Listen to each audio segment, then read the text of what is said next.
Let us see a numerical. Find the circuit. For the circuit shown in the figure, find the instantaneous current through each element. So in this question, they are asking you to find out the instantaneous values. Instantaneous values means you have to find a time varying function, and at a particular time you can be able to find the particular voltage or current. That is called instantaneous values. So here there is an AC circuit shown, and there are three elements L, C, R. All three are connected in parallel. This voltage is a time varying function. It's a sinusoidal curve. This type of problems we have done even in DC, where a battery is connected, and if you say a 12 volt battery is connected, this point voltage will be 12. There is no resistance in between, so all 3 points will be 12. This will be zeros.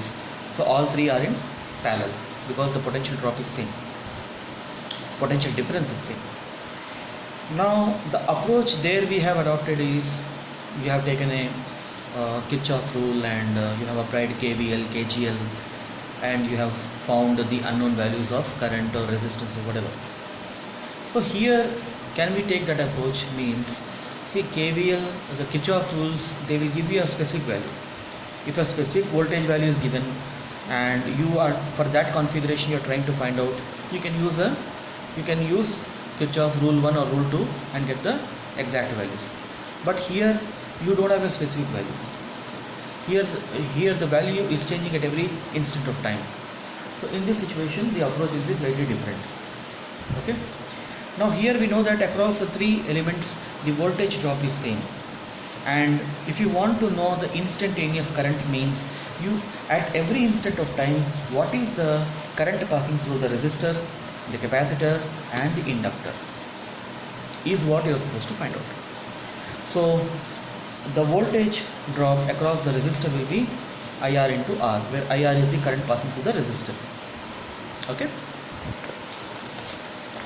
And similarly, voltage drop across the inductor, it is L di by dt. For the time being we are not taking the sign, we are assuming we are taking the mod value. And across the capacitor it will be take the charge divided by the capacitance, it is Q by C. So under the steady state condition what happens? We want to find out the IR value. So IR value will be equal to I0 into sin omega t, where I0 is take the peak voltage divided by the resistance, you get it. Okay. So here we are writing, because there are three types of currents, we are writing it as I0 suffix R sin omega t.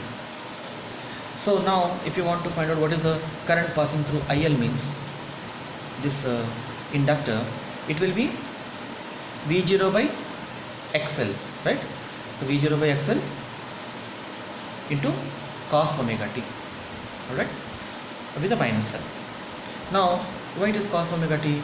We have discussed that with respect to this current, this will be it will be 90 degrees ahead, alright. So if it is 90 degree ahead, what will happen? Sine of 90 plus 5, it will be cos 5.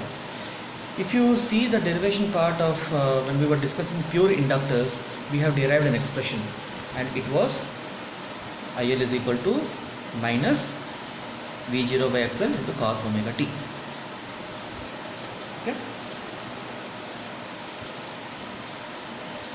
Basically if you take minus here, you get this minus. Now let's move on to IC, which is the current passing through the capacitor. Same, it will be V0 divided by XC, corresponding resistance across only capacitor circuit, it is XC, but XC is equal to 1 by omega C. So 1 divided by XC will be omega C. XC is equal to 1 by omega C. So it is V0 by XC cos omega t. Here also it is the same thing. When it is a pure capacitor, it is 90 degrees behind, so it will be sine of 90 minus 5, or it will be cos 5, where phi is omega t.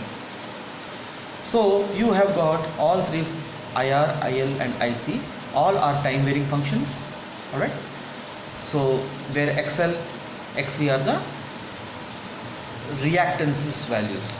In the case of inductor you call it as inductive reactance. In the case of capacitor you call it as capacitive reactance. So the total equation will be, you need to add all these three. That is the total current. So extension to this question, in the above problem, find the total instantaneous current through the source and find the expression for phase angle of this current and the impedance of the circuit.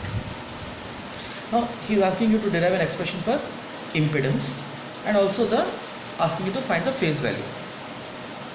So for doing that, basically you have found out the individual values, you need to add all three. So when you add all three, what are you going to get? You are simply adding these three. So V0 is common here, 1 by sin omega t, plus you are taking XL common here, so 1 by XL minus 1 by XC cos omega t. Okay. Now whenever you see this type of equation is in the format of A sin theta plus B cos theta, we need to condense this big equation into a single equation. So the method for doing that is, you see here, can I multiply numerator and denominator by root over A square plus B square? So I will do that, and I will write in the denominator root over A square plus B square like this: A divided by root over A square plus B square into sin theta. You multiply these two, you get the first term. Similarly, you take this term and multiply with this, you get the second term. Now imagine a triangle where the sides are A and B and the angle is phi. So A by root over A square plus B square will be cos phi, adjacent divided by hypotenuse, and this is opposite divided by hypotenuse, you will be the sin phi. So how to find this angle means, take tan phi, which will be opposite by adjacent, B by A. Now just plug in the values over here. So this is cos phi, so this value is cos phi, it becomes cos phi sin theta plus sin phi cos theta. So this is in the format of sin of A plus B. Alright, so we can write it as sin of theta plus phi. So you can see here, earlier it was split into two. Now you have condensed it into a single sine function where this phi value is given by tan inverse of B by A. Okay, yeah. So if you look at this equation, we have converted this equation into I is equal to I0 into sin of omega t plus phi. What is theta? It is omega t. Look here, this omega t we are calling it as theta. This I is equal to I0 sin of omega t plus phi. So that means I0 is equal to peak voltage by the net impedance value. So the net impedance value here, there are three parameters, R, C, L. So if you see here, we are writing it as V0 by Z. So that means we have to find a combined value for this value and this value. It is like here you are dealing with the inverse. So imagine this 1 by R is one vector and 1 by XL minus 1 by XC is another vector. So you will have a resultant. Let us call that resultant is 1 by Z vector.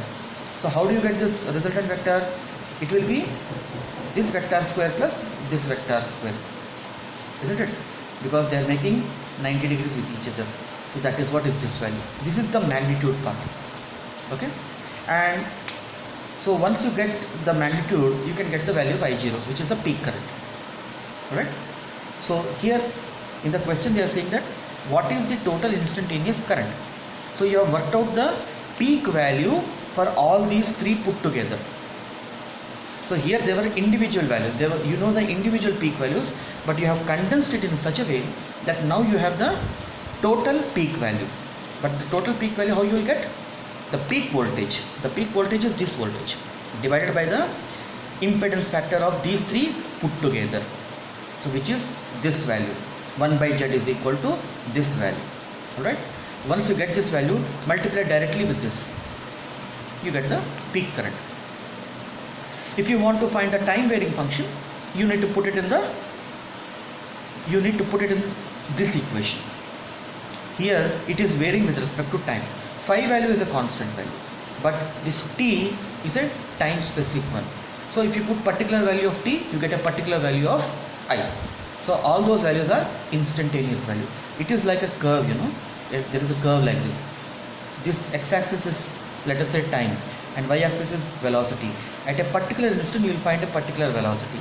So each value you will get each time value you will get at each velocity value. All those velocities are instantaneous values. And to get the phi value, we will take tan phi is equal to this triangle. It is b divided by a. But what is b here?